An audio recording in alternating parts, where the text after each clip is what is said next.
These days, it feels like you can't open your phone, laptop, or TV without running into news about flying vehicles and vertical takeoff aircraft.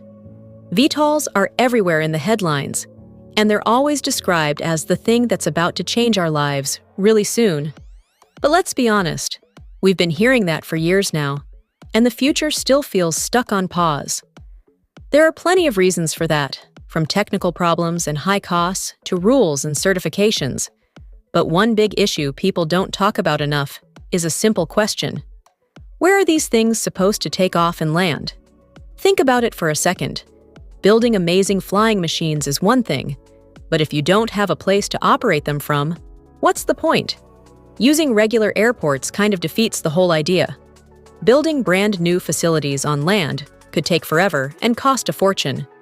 So what if the answer isn't on land at all? What if it's on the water?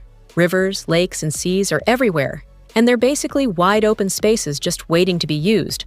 All you'd really need is a floating platform.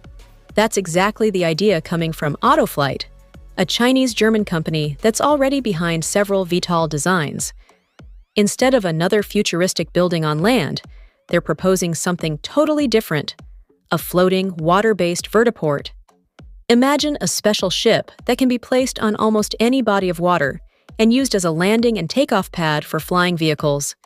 It's meant to be fully electric, run on solar power, and act as a mini airport on the sea.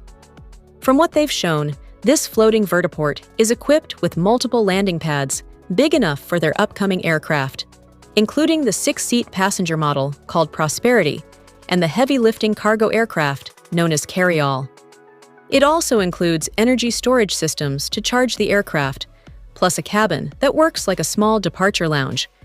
And since it's a vessel, it's not stuck in one place. It could move where it's needed, or even join up with other floating vertiports to create networks on the water. AutoFlight sees this idea being used in some really practical ways.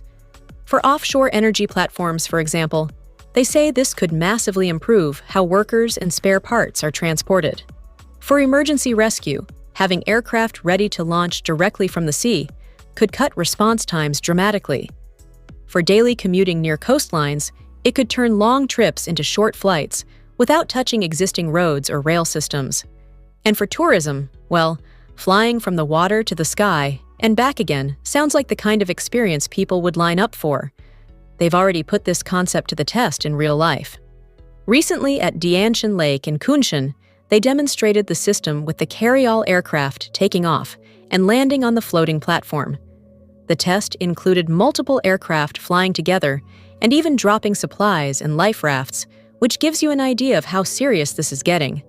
They've also completed cargo flights to offshore oil platforms, showing that this isn't just a cool concept, it's something that's already working in the real world.